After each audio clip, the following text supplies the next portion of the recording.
तो hello friends, क्या हालचाल। लाइक और सब्सक्राइब कर दो। तो अकेडमी सर्वाइवल गाइड के इस पार्ट की स्टार्टिंग में दिखाया जाता है मेन कैरेक्टर बहुत ज्यादा घबराते हुए जा रहा होता है और कहता है कि ये एक बहुत ज्यादा सीरियस प्रॉब्लम है। जो फेल सोर्समेंट ऑफ सिल्वेनिया गेम है उसको एक मास्टरपीस कहा जाता था, लेकिन बहुत ही कम लोग हैं जिन्होंने इसकी एंडिंग को देखा है। जो न्यूबीज होते हैं जब गेम को खेलना स्टार्ट करते हैं उस समय पर कई सारी बैड एंडिंग्स को देखते हैं। जैसे कि अगर तुम क्लास प्लेसमेंट टेस्ट के दौरान कि एक लड़की को बचाओगे उस समय पर तुम जो गोल्डन डॉटर है उसको गुस्सा दिला दोगे, और जो गोल्डन डॉटर है वही लड़की है जो लाल बालों वाली दिखाई गई थी जिसका नाम लोरेथेल बताया गया था, ठीक है। तो वही है। और उसके बाद में वो एक किडनैपर को भेजेगी टेलर को किडनैप कराने के लिए और उसको मरवा दिया जाएगा। उस समय पर एक बैड एंडिंग होगी। और अगर तुम मॉन्स्टर स्लेइंग प्रैक्टिस में तुम अपनी चाइल्डहुड फ्रेंड एला को छोड़ करके गोल्डन डॉटर यानी कि लोरेथेल के साथ में अपनी टीम को बनाओगे तो उस समय पर एक बैड एंडिंग होगी, क्योंकि जो एला होगी वो क्लिप से गिर पड़ेगी। वहां पर जो टेलर था उसको वहां पर होना चाहिए था ताकि वो एला को गिरने से बचा सके। और अगर तुम जिस समय पर जेनिका और लोरेथेल के बीच में अटैक हो रहा था लड़ाई, उस समय पर अगर तुम जा करके गोल्डन डॉटर लोरेथेल को बचाने की कोशिश करते तो उस समय पर भी एक बैड एंडिंग होती, क्योंकि उस अटैक से खुद टेलर ही मर जाता। और इस समय पर मैं ऐसी ही कुछ सिचुएशन में फंसा हूँ। दिखाया जाता है कोई बोलता है कि सीनियर क्या आप मुझे सुन नहीं पा रहे हैं, और मेन कैरेक्टर बोलता है कि आखिर तुम कितने समय तक मुझे फॉलो करने वाली हो। वही लाल वाली लड़की लोरेथेल बोलती है कि मैंने सोचा नहीं था कि आप अपने दांतों को दबाते हुए और मुझे इग्नोर करते रहेंगे इतने लंबे समय के टाइम के लिए। मेन कैरेक्टर अपने मन में कहता है कि ऑफ कोर्स मैं अपने दांतों को फिराते हुए तुम्हें इग्नोर कर रहा था। क्या ये ऑब्वियस नहीं है, क्योंकि जो फेल्ड सोर्समेंट ऑफ सिल्वेनिया की चौथी हीरोइन द बिजनेस मैर्गेनेथ इलाइट की एक अकेली बेटी लोरेथेल कैचलन, ऐसे कुछ नाम है इसका, कैचलन है यही नाम है, बिल्कुल करेक्ट मैंने बोला। और जो लोरेथेल होती है वो बोलती है कि वैसे मैं आपके सिर्फ और सिर्फ 2 घंटे लेना चाहूंगी सीनियर एडी। मेन कैरेक्टर बोलता है कि ये है AKA न्यूवी क्रशर। न्यूवी क्रशर मतलब जो नए बंदे होते हैं उनको एकदम बिल्कुल बर्बाद कर देने वाली ये है लोरेथेल कैचलन। और मेन कैरेक्टर बताता है कि जो लोरेथेल थी उसको एक हिडन हीरो के रूप में बनाया गया था। जो फोनिया थी उसको पहले से ही हीरोइन के रूप में दिखा दिया गया था, लेकिन जो लोरेथेल थी उसको स्टार्टिंग से ही एक विलन के तरीके दिखाया गया था। और उसके आगे जा करके सही रंग दिखते हैं जब सभी के सभी लोग उसके ट्रू इंटेंशन और अकेलेपन को समझते हैं। तो उस समय पर जो प्लेयर्स होते हैं उनके पास में 2 चॉइस होती हैं, एक प्रिंसेस फोनिया और दूसरी लोरेथेल। और वो लड़की लोरेथेल बोलती है कि सीनियर एडी क्या आप सुन नहीं पा रहे हैं अभी भी। मेन कैरेक्टर उसको एकदम इग्नोर करते हुए जाता है और कहता है कि मैं इसके बातों में बिल्कुल भी गिर नहीं सकता हूँ। अगर मैं अभी इस समय पर लोरेथेल के साथ में खेलूंगा तो फिर मैं उससे इनिशिएटिव हार जाऊंगा।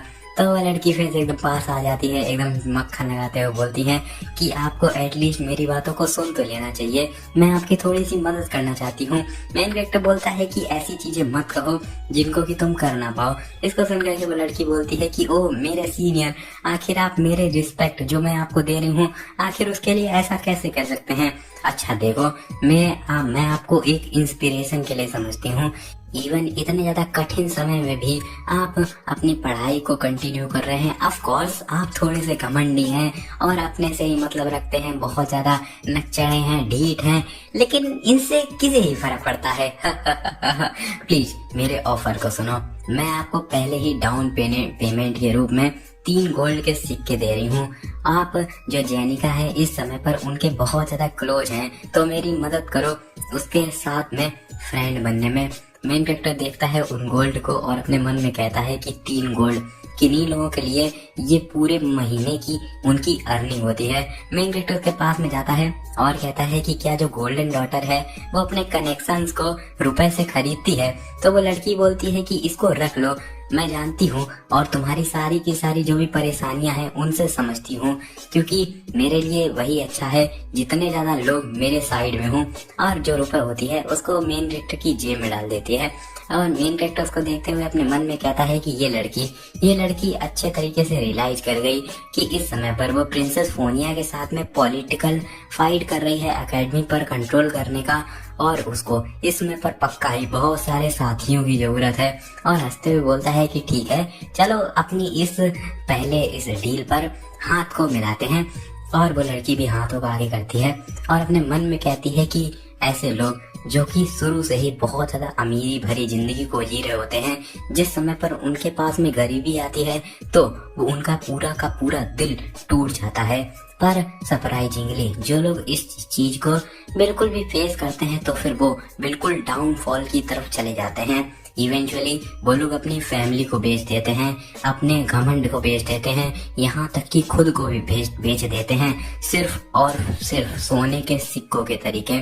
और ऐसे लोगों को किसी भी तरीके से मनाना बहुत ज्यादा आसान होता है, सिर्फ तुम्हें उनको रुपए ही देने होते हैं। सैडली ये सारी की सारी चीजें ऐसी ही होनी चाहिए थी, लेकिन दिखाया जाता है मेन कैरेक्टर हाथ मिलाने के बहाने उसके हाथ में दोबारा सिक्के रख दिया होता है। वो लड़की पीछे मुड़ करके देखती है और कहती है कि ये कितना ज्यादा अमेजिंग है। मेन कैरेक्टर वहां से भाग रहा होता है और बहुत ज्यादा गुस्से में बोलता है कि मुझे ये नहीं करना चाहिए था, ये चीजें मुझे मेरी जिंदगी को बहुत ज्यादा आसान कर देती। लेकिन फिर भी ये शर्म की बात है, मैं इमेजिन भी नहीं कर सकता उस खतरनाक से सीन को जहां पर मैं न्यूबी क्रशर लोरेथेल और जेनिका के बीच में फंस जाऊंगा। मुझे भी किसी भी हालत में इस सरकमस्टांस को पूरे तरीके से अवॉइड करना ही पड़ेगा, चाहे जो भी हो जाए। मुझे सारी की सारी स्टोरी को ओरिजिनल स्टोरी लाइन में ले करके जाना पड़ेगा। फिर सीन शिफ्ट होकर के उसी दिन के रात का सीन दिखाया जाता है। राइटर बताता है लोरेथेल को बिल्कुल भी बुरा नहीं लगा जब एडी ने उसे क्लियर कट रिजेक्ट कर दिया। दिखाया जाता है वो जेनिका के पास आ जाती है और बोलती है कि ओ मेरी सीनियर जेनिका। और अपने राइटर फिर से बताता है कि जब जो लोरेथेल थी उसने अपने एडवांटेज, डिसएडवांटेज, प्रॉफिट और अपने इंटरेस्ट को कैलकुलेट किया तो एक परफेक्ट बिजनेसमैन कभी भी एक अपॉर्चुनिटी को नहीं छोड़ सकता है जहां पर उसे प्रॉफिट हो रहा हो। और बोलती है कि मैंने एक्सपेक्ट नहीं किया था कि मैं आपको यहाँ पर देखूंगी। जेनिका उसको देख करके बोलती है कि ओ तो ये तुम हो लोरेथेल। वेल, जब तुम्हारे बाल तुमने बांध के नहीं रखे हैं तो तुम बहुत ज्यादा सुंदर लग रही हो। और राइटर फिर से बताता है कि इसके बजाय जो लोरेथेल थी उसकी स्पिरिट और भी ज्यादा अवेकन हो गई कि उसे जेनिका फेलवर को अपने एलाई के रूप में बनाना है।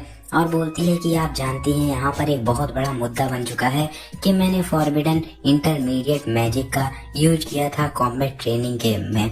तो फिर वैसे इसमें बहुत ज़्यादा टाइम हो चुका है, लेकिन मैं आपसे माफ़ी मांगना चाहती थी जब मुझे चांस मिले तो सॉरी। और अपने मन में कहती है कि वैसे मैं बस यही चेक करना चाहती थी कि जो मेरी सीनियर है जेनिका, आखिर उसके अंदर कितनी ज़्यादा ताकत है, अपने मन में बोलती है। और बोलती है कि वैसे भले ही इसके बदले में मुझे बहुत ही ज़्यादा हाई प्राइस पे करना पड़ा। जेनिका उसको उसके घाव को देख के बोलती है कि तो अभी तक आप तुम्हारा घाव बिल्कुल भी हील नहीं हुआ है। तो इसको सुनकर के लोरेथेल बोलती है कि मैं पक्के तरीके से बोल सकती हूँ कि ये जल्द ही हील हो जाएगा, आपको इसके बारे में चिंता करने की जरूरत नहीं है सीनियर जेनिका। और अपने मन में कहती है कि जेनिका एकदम फेरी टेल के मेन कैरेक्टर के समान है, अगर तुम उसको उसके अपराध या फिर दोषों के आधार पर उसे मैनिपुलेट करना चाहोगे तो बहुत ही ज्यादा आसानी से कर सकते हो, है ना। लेकिन तभी जेनिका बोलती है कि मुझे लगता है कि तुम्हारी जो बातचीत थी एडी के साथ में बहुत ज्यादा अच्छी गई। इसको सुनकर के लोरेथेल बोलती है कि आखिर अभी आप एकदम से क्या बातें करने लगी।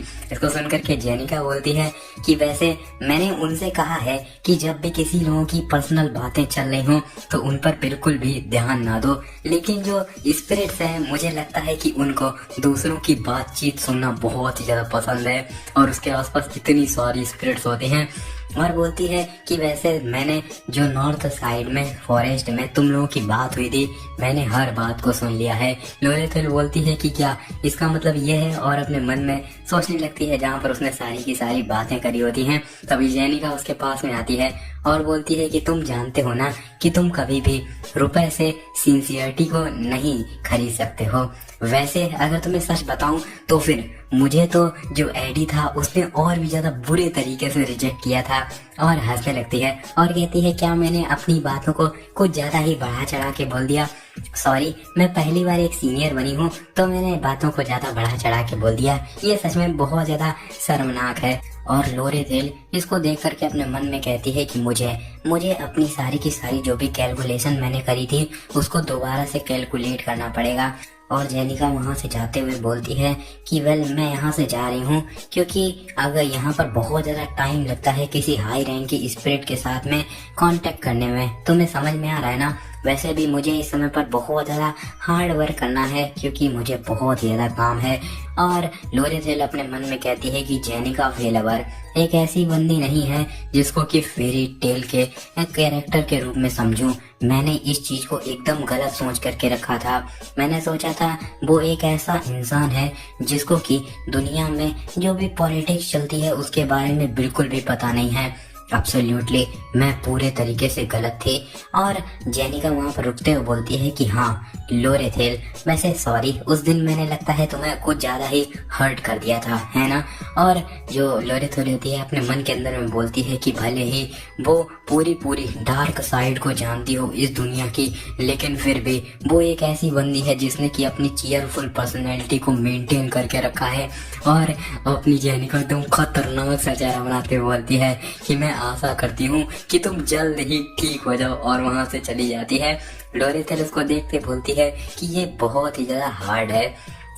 लेकिन उसका जो लास्ट में लुक था वो कितना ज्यादा खतरनाक था।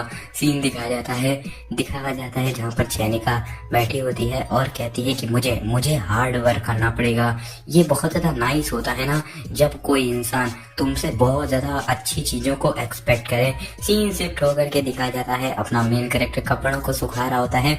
तभी वहां पर मेरियाल आती है और बोलती है कि ये बहुत ज्यादा बदबू मार रहा है और उस पर अटैक करती है।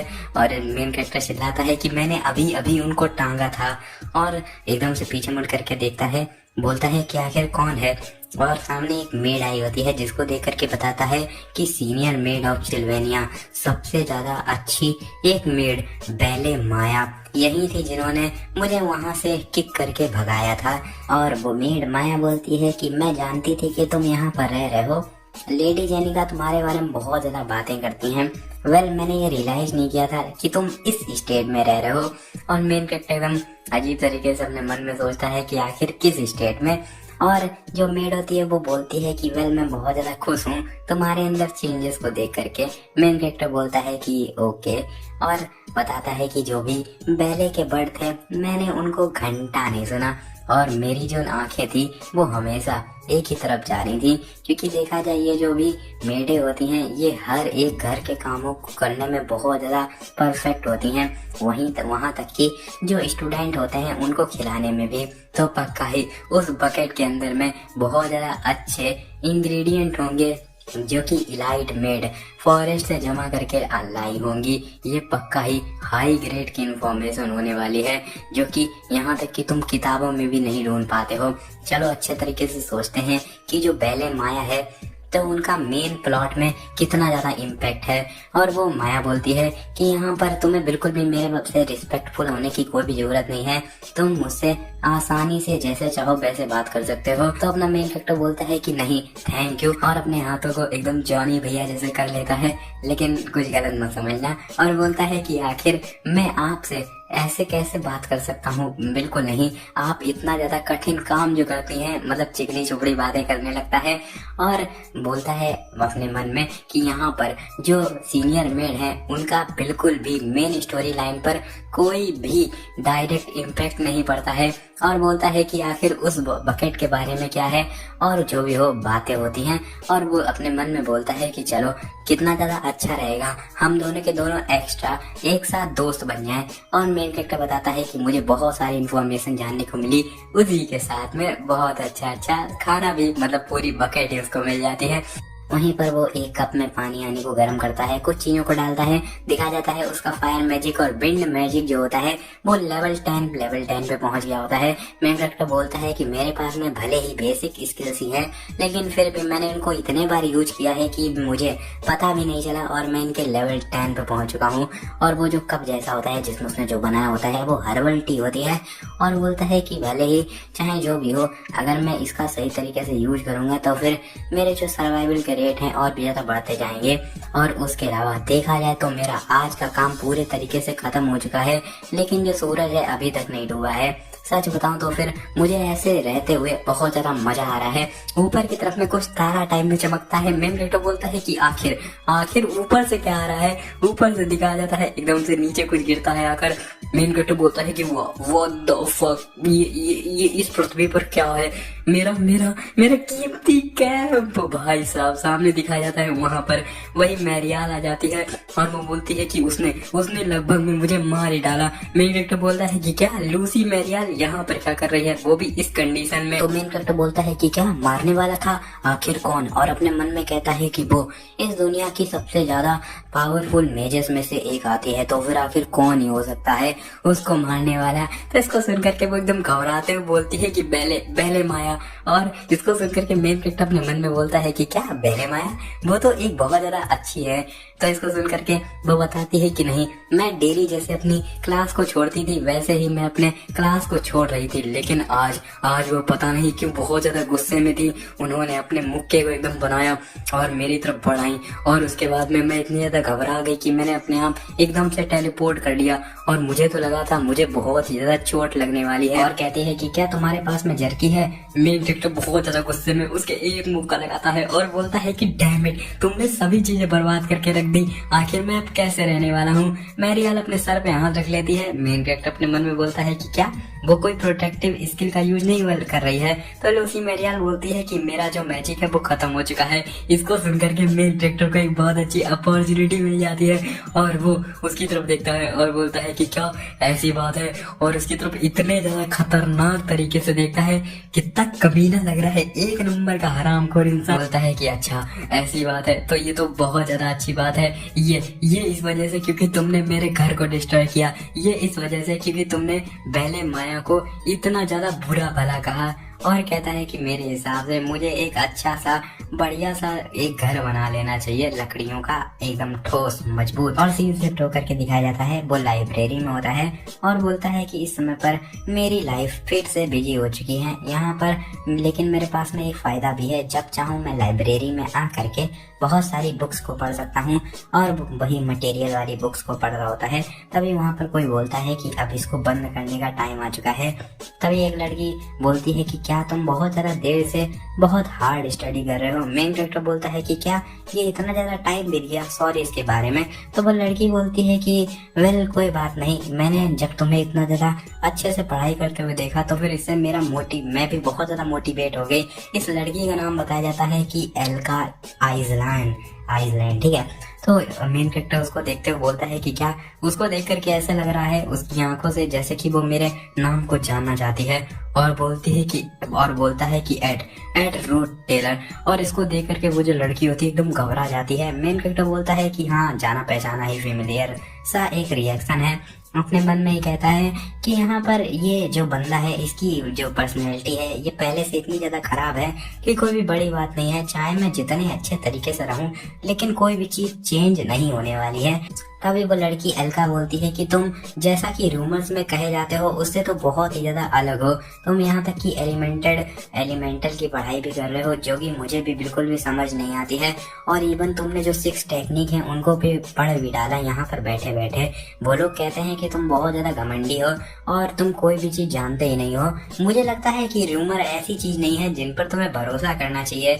मैं भी किसी एक ऐसे को जानती हूँ जो कि तुम्हारे तरीके ही सिंसियर है सीनियर, और तुम जानते हो इसके बारे में अभी तुम्हें बताया जाएगा, ये जो बंदा भी दिखाया गया है। और वो लड़की बोलती है कि मैं आपको चीयर कर रही हूँ, तो इसको सुन करके मेन कैरेक्टर बोलता है थैंक यू। और वो लड़की बोलती है कि अच्छी आपकी ट्रिप रहे, मैं पीछे डॉर्मेट्री को क्लीन करने के लिए जा रही हूँ। तभी एकदम से बहुत तरह से ब्लास्ट टाइप में होता है। मेन कैरेक्टर बोलता है कि आखिर ये क्या चीज है, और कई सारी किताबें गिरने लगती हैं। सीन शिफ्ट होकर के बताया जाता है फाइनल चैप्टर ग्लास कान सो डाउन। वहाँ पर बहुत ज्यादा बहुत ज्यादा एनर्जी टाइप में निकल रही होती है। दिखाया जाता है 11:30 का सीन, एक टेम्परेरी कैंप का सीन। और राइटर बताता है कि टेलर और उसके सभी के सभी दोस्तों के कारण ही बहुत सारे स्टूडेंट उस कैंप में जमा हो पाए। और 2 घंटे हो चुके हैं जब से ये डिजास्टर स्टार्ट हुआ है। वो लड़की दिखाई जाती है भाई जो आइला, वो बोलती है कि यहाँ पर मैंने इसको स्पिरिट मैजिक में देखा है, ये एक समनिंग र्यून है और जो कि हाईएस्ट रैंक के स्पिरिट ऑफ डार्कनेट ग्लास्कन को बुलाने के लिए किया जाता है। इसको सुनकर के प्रिंसेस फोनिया बोलती है कि ये एक बैड न्यूज है, क्योंकि यहाँ पर सिर्फ और सिर्फ एक ही इंसान है जिसके पास में इतने ज्यादा स्पिरिट कनेक्शन है और इतना ज्यादा समन करने की ताकत है, और वो पक्का ही हमारा जो दुश्मन है वो पक्का ही वही होने वाला है जो कि जिस समय पर स्पिरिट ऑफ डार्कनेस को अपने कंट्रोल में लेना चाहता था उस समय पर बजर्ग पर चला गया है। द ईयर 2 की टॉप स्टूडेंट जेनिका फेलोवर। इसको सुनकर के पहले तो सभी लोग शांत हो जाते हैं, तभी अपना जो मेन कैरेक्टर होता है इस गेम का वो बोलता है कि ये बहुत ज्यादा खराब है कि हम लोग के पास में बिल्कुल भी टाइम नहीं है, और जिस हिसाब से आइला ने अपना बात बताई है तो उस हिसाब से ये जो हमारा बैरियर है वो इस चीज को थोड़े ही समय के लिए रोकने वाला है। अगर ग्लास्कन यहाँ पर आ गया तो फिर बहुत ही ज्यादा खतरनाक कैजुअलिटी भी हो सकती है, तो फिर हम लोगों को स्टूडेंट सेंटर में जल्द ही अंदर जाना पड़ेगा। इसका नाम होता है टेलर मैकलॉर, मैं नाम भूल गया था सॉरी। और तभी एक बंदा होता है जिसके बारे में बताया जाता है ये रॉयल गार्ड का कैप्टन है। वो बोलता है कि यहाँ पर जो भी बाहर लोग हैं वो लोग बहुत ज्यादा कम टाइम में इस चीज को नोटिस कर लेंगे, तो फिर मेरे हिसाब से हम लोग को बस थोड़ा सा इंतजार करना चाहिए और प्रोफेसर के आने का इंतजार करना चाहिए। और वहीं पर एक लड़की होती है जो कि अल्केमी की एक स्टूडेंट होती है। वो बोलती है कि अगर यहाँ पर बात करी जाए स्पिरिट ऑफ डार्कनेस की, उसके लिए भी ये जो बैरियर है वो पक्का ही बहुत ज्यादा टफ होने वाला है। तो मेरे हिसाब से हम लोग को सारी की सारी सिचुएशन को अंदर से ही हैंडल करना चाहिए। प्रिंसेस ओवल भी टाउन के बाहर ही है। तो अभी जो लोरेथिल होती है वो बोलती है कि अगर हम सभी के सभी लोग एक साथ मिल जाएं तो मैं पक्के तरीके से बोल सकती हैं कि हम लोग आराम से हाई रैंकिंग स्पिरिट को भी मार सकते हैं, है ना। तभी वहीं पर एक बंदा दिखाया जाता है जिसका कि नाम होता है नोटो डेल। वो बोलता है कि नहीं, मैं इसके खिलाफ हूँ। आप कह रहे हैं कि हम लोगों को जो इंटरमीडिएट लेवल के स्पिरिट्स हैं उनके खिलाफ लड़ना है, उसके बाद में बॉस से भी लड़ना है, फिर उसके बाद में जिस बिल्डिंग में जेनिका है उसमें जाकर के जेनिका को हराना है। नहीं, वही सिर्फ इतनी बात नहीं है, उसके अलावा सीनियर जेनिका इतनी ज्यादा रिमार्केबल स्टूडेंट हैं कि वो एक साथ जो डार्कनेस का स्पिरिट है ग्लास्केन उसको कंट्रोल करने के साथ साथ में उसके अलावा जो ब्लोस्फर है उसको भी कंट्रोल कर रही हैं। तभी एक बंदा बोलता है कि नहीं, वो चीज इस समय पर इम्पोर्टेंट नहीं है। जो चीज इस समय पर इम्पोर्टेंट है वो ये है कि आगे जाकर के हम लोगों को क्या करना है, और यहाँ पर एक इंसान है जो कि इस चीज को डिसाइड कर सकता है। प्रिंसेस फोनिया, प्लीज हम लोगों को बताइए कि हम लोग को क्या करना है।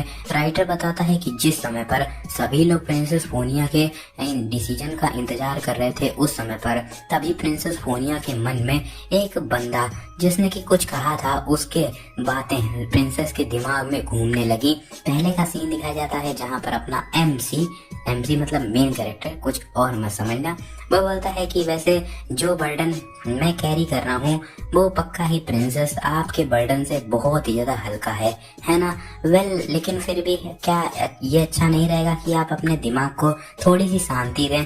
और प्रिंसेस बोलती है कि हम लोग 1 घंटे बाद बाहर की तरफ निकलेंगे, सिर्फ मैं और मेरा गार्ड क्लेयर, और उसके अलावा हर क्लास के टॉप क्लास के स्टूडेंट जिन्होंने भी अपनी एबिलिटीज को प्रूव किया होगा वो सभी के सभी लोग अपने आप को एकदम टफ कर लें और अपनी तैयारी को पूरे तरीके से बना लें। मैं पूरी की पूरी रिस्पॉन्सिबिलिटीज को लेने वाली हूँ। सीन शिफ्ट होकर के थोड़ी देर बाद दिखाया जाता है, कोई आता है और कहता है कि प्रिंसेस, यहाँ पर हम लोगों ने सभी की सभी चीजों को पूरे तरीके से चेक कर लिया है। यहाँ पर अंदर की तरफ में 2 हाई रैंकिंग के स्पिरिट हैं जिनसे कि हम लोग को लड़ना पड़ेगा। जो हाई रैंक के स्पिरिट हैं वो बजर्ग मोड पे आ चुके हैं, फायर स्पिरिट तरकान, और उसी के साथ में हाई स्पिरिट ऑफ डार्कनेस बेलोस्खर। और इसको सुनकर के वो बंदा भाई फिर से बहुत तेज से चिल्लाने लगता है और बोलता है कि नहीं, ये एक सुसाइड है, मैं बिल्कुल भी बाहर नहीं जाने वाला हूँ।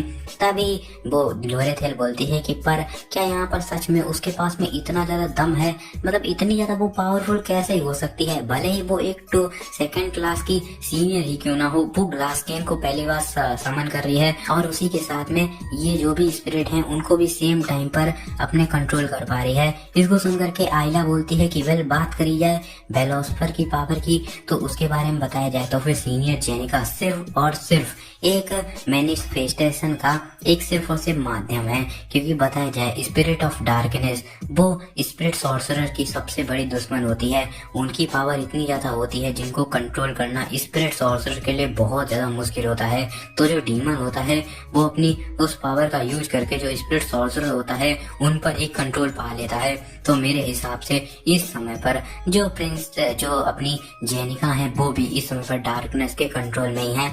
और तभी एक बंदा आता है जो कि कहता है कि ओडे क्लास और पोशन क्लास है वो दोनों के दोनों स्ट्राइक के मिडल में हैं, तो ऐसा तो नहीं लगता है कि वो लोग बिल्कुल भी हम लोग को ज्वाइन कर पाएंगे।